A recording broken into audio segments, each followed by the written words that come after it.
Hadin ke jingsa priang jong ke kelam ke balinsyap iki masih bat kisnyang, hakeleng ke jela Meghalaya, ke belawan raru ke jings iri ki pajba, ki babami kini kido, wat lana kaliang kinong odo ki pentikna, baki di kido ki babha, bat kim jusho do ye ki masih lani kisnyang, ki badoni ki dak kishin jong ke jing shitom. Kumta ban penlong iki pajba ki bajubam do masih bat do senyang, bakin sungusngan ban bam ye ki kido, na kaliang Ukaro News hadin balalit ban kenduk bat kinong di do masih, Ukaro News ulalit ru ban kenduk ye ikong Khan District Veterinary Officer Ribhoy ban pentikna hadu katno kado ke bangi bam, kalong ke babha ban bam.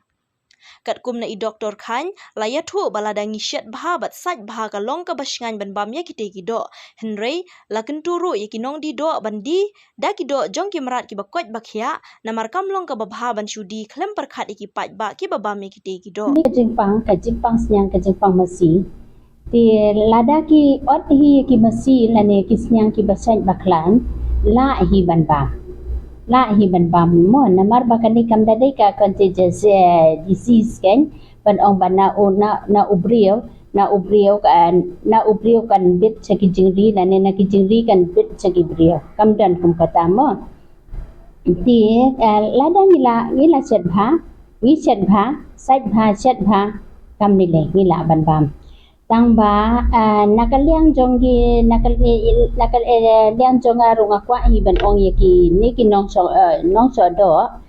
ba ki baya ki bapang hi ki masih lane ki senyang ki bapang ka bha hi bakin nom ye so do mo kin nom ye so do kin ha perhat hi na ka benta ki para brio long su tenan su hun hi te tang bangilatip bakadan kata ka jimpang ru ki babun ki brio menta ki konyo ban bam do lane ban bam do mesi ti lada ayu na kaliang jo ki no song do ru ki le ban perhat lem na ka benta ki pajba ki babun ki besi aba mi kan do mesi ya kan do senyang Kewaipat ke benda na kaliang i Dr. Khan ilayat hu baka jingpur stat jong kate ka jingpang kadai namar ka jingerung yami ki briu na kawai ka sem ka badon jingpang sya kewaipat kumta na kaliang ka office ka kentu syaki pajba ban nom yarung yami tan bat lada don kamru de ban ai dawai disinfectant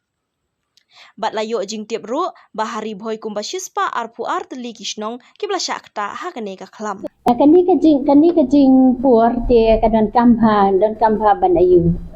ban ka biosecurity measures kadan kam na ka benta kani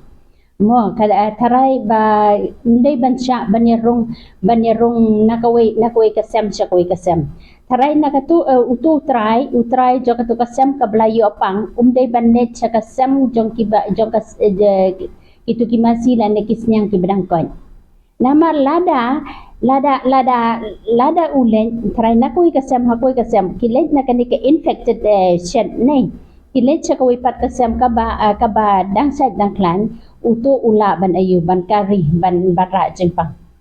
ula ban ra jingpang sa katu ban penyebet lang ya katu kasem di ladang ilebha kini ki ka disinfection i rangkat berka disinfection rangkat ban sya ya ki brio bandrong patar wad ya ki kaliru undai ban sya bandrong hapo joka hajan jo ki sem di lada ki rong ki kaliru dei banda ayu banda let disinfect nadu ya ki tayar ka kali barakawai bakam dei ban turjan hajan jo ki sem di kini ki ladangi buat renti ya ka biosecurity measures longila pan control je kadika kadai tang kanihi ka bala ban prevent biosecurity measures is very important kadai tang kanihi ka bala pan control flow ya kanika jimpang